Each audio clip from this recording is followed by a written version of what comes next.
Okay, let's get right to it. Hello everybody and welcome to a review of Gushing Over Magical Girls. We're covering episode 8, by the way. Now, let me cut to the chase. I just finished this show. I just finished this episode of Gushing Over Magical Girls. I gotta say this. This is why we love this show, guys. This is why we love this. Think about this. All these episodes we have seen, the fan service, the Yuri, the BDSM, the S&M, and there's ways to go around it. What I like about this show is this is why we stick around with this. Because I am sick and tired of people saying fan service takes away the anime. It takes away the plot. It takes away almost everything and we don't give a shit. Wrong. Y'all wrong. Y'all wrong. I did a video year or two ago about fan service. About is fan service good or bad? And I said it's not bad because it's what we want. It's what we want in this anime, in the world of anime. Like, come on. Every shonen had a fan service moment. You think they take away the anime? No. One Piece. I got fan service. You want to take away from that? Oh, here's something that everybody's seen and remember. Fairy Tail. Fairy Tail got a massive fan service. But does it take away the storyline? No. Now, there are some fan service that goes over the top. And I get that. Shimano Testament, High School DxD, To Love Ru. I get all of that. But shows like this, when I have the whole premise of the Yuri, BDSM, SAM vibe, even though it's there, it don't take away the storyline of what's going on. Now, after seven episodes, now we're on episode 8, and now we're covering this organization. We finally got to see this organization and this band of this squad of evil magical girls presence. Now, this is a new organization. We finally get to see them, and we're gonna talk about it. Cause there's some things I gotta go in, cause this shit was funny. Hold on, I gotta get a drink of water for this one, cause this is gonna be the funniest shit I'm gonna say. Okay, let's get right to it with the review of Gushing Over Magical Girls. And I gotta wear this because, when it comes to Sailor Scouts and Magical Girls, you gotta get on this one. Okay, so we are now going into, let me just backtrack a bit. Let's go back. After Sayo getting her ass kicked and not finding her true presence of being a magical girl, which I did discuss last week, Thresh Magica are now training. So we're gonna fuck them aside. We're gonna push those three aside because they're just about training. We're gonna push. This is mostly about the organization. This is about these 4. Kiwi, Alice, and Brazier. We are now going to meet the organization. These 4. Not the organization 13. These are the 4. So the 4 here is Lord Inomaru. The Lord Inomi, I can't pronounce her name. You got the nun Sister Giga, hot. Sister Giga is fucking hot. You got Loco Musica, who wants to become an idol, which I'm gonna get to that. And you got Libra Broom, I can't pronounce her name. So those are the 4. These 4 have been hunting magical girls all their life. They've been sorry. Let me put this away. They've been hunting magical girls their entire life. Their goal is to destroy all the magical girls, world domination. It's one of those classic villainy 101. Destroying magical girls, world domination, all that kind of thing. It's one of those classic evil take over the world type, Pinky in the Brain, try to take the world, try to take over the world, it's just, that's pretty much the basic thing. And you know what, and seeing those 4 reminds me of Sailor Moon. I'm going back to this. Remember Queen Brel? I remember watching Sailor Moon in the 90s because that was my first thing into anime. I remember watching it and they got like this villain named Queen Brel and she had these 3 guys on her side. Like I know one was Nephlite, one, I forgot the Jedi, Nephlite, and I forgot the other one. But my point is, that's what it is. Now, going back, she sees them like they're not pulling their weight, even though they're beating them up and not doing anything to Thresh Magica. So she got them one chance. Join us. We are strong. I like how Brazier quickly responds like, No, I don't want to go. And that shut down everybody. She'll be like, huh? In that moment, she's like, Brace is like, no thanks. I'm just going to do my thing. It all shut down. Now, we forgetting that gushing over magic girls, not just about the Uranus or the BDSM. It's about the fights. We have seen every good fight. With this one, with Sister Giga, yo, I love this chick. I love Sister Giga. Let me tell you this. For a nun like her, and she could grow enormous size, like a titan size or whatever size you could call it. You know what she reminds me of? That ability? She reminds me of the girl from Chain Soldier. It's the blondie one that does chain size. That's who I see when I saw her. I'm like, she has that same ability as the girl from Chain Soldier.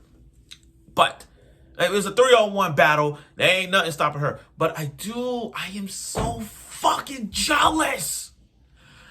I am so fucking jealous of Kiwi and Brazen and Brazen. Like, don't get me wrong. Their fight was good. I'm talking about that scene where Giga was so big, her boobs were right between them.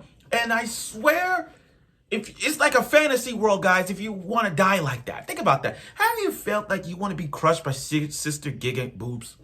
Have you ever thought about that? You watch that fight, you're like, yeah, it's brutal to watch. But seeing her crush you with your boobs, that's like the fantasy life. Oh my God. Now, while Sister Giga, almost destroyed them, they flee. You gotta love Brazer's reaction at the end as Kiwi, Alice, and them escape. That's a picture worth 1,000 words. Her face says it all, crushing them. It's like, that's the fantasy she wants. Now, Brazer she didn't know about this whole evilization. She was forced into this. Now she know the goal of these hurting magic girls, but now she wants to crush the evil organization. She wants to crush them. So now it's going to be like, I see this, them, the Brazer, Kiwi, and Alice, those three are going to work with the Res Magica. That's how I see it. I see them, the bad guys are working with the good guys. Now, let's talk about Loco Musica. Let's talk about Loco Musica. Well, before I even get to that, let me go back a little more because I left something out. Kiwi and Alice were going shopping, and I like Alice's reaction when Kiwi wants to make a cliche by her or something. She's like, that little face. You gotta pause it, guys. Look at Alice's face. You talk about a character that must protect at all costs. We gotta protect Nero Alice at all costs. Now, Loco Musica. Let's go back.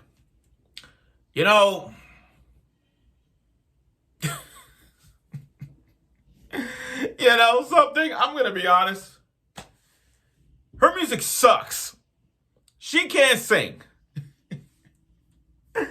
This is what, I don't know if she watched Love Live. I don't know if she watched anything that involved idols. But she can't sing for shit.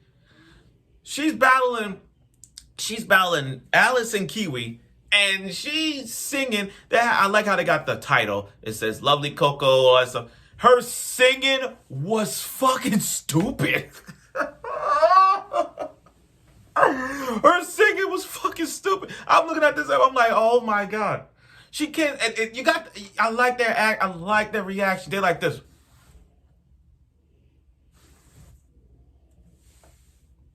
That's how it is. Everybody just screaming like, oh my. She's like, her singing's like, I could like a loco, la, la, la, la. She can't fucking sing. Points she tried, but she can't fucking sing.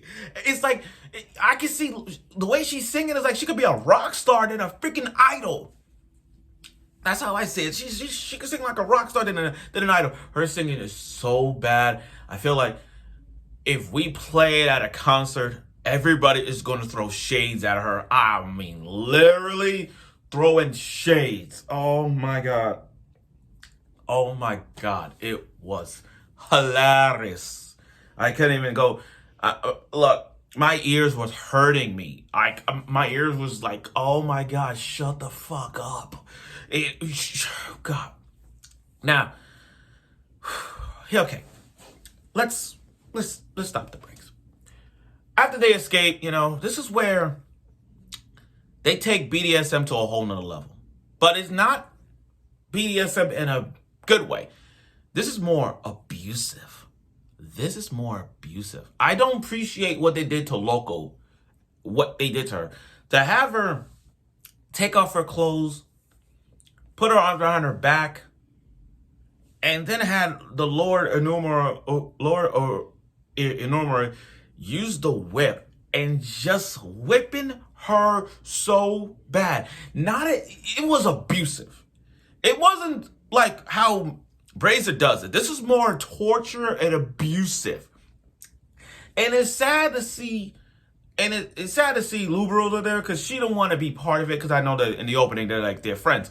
But it's sad that she don't want to be part of it. Like, she just hates to see Loco getting tortured and abusive like that. I hate characters who abuse other characters because they should die. They should fucking die. They should not deserve a second chance. And for her to do that to Loco is just and you see Loco crying, like, oh my God. It is so sad. It is so sad to see that. I mean, literally sad to see. But overall, though, this was, again, a very nice episode. This was a very good episode. It's not about, it's not about showing the new characters. This is about showing this is showing physical abuse. This is showing how S&M is not a good torture. This is more like abusive. A very abusive way to a person. And especially showing it Loco at the end. The way made her take off her clothes and crying as she's getting whipped it's like you get flashbacks of like your parents take the belt out and whipping you with it. That's what that is. And I hate seeing shit like that. So but now the battle's getting surreal. Now the battle's gonna be really serious. And I can't wait to see it.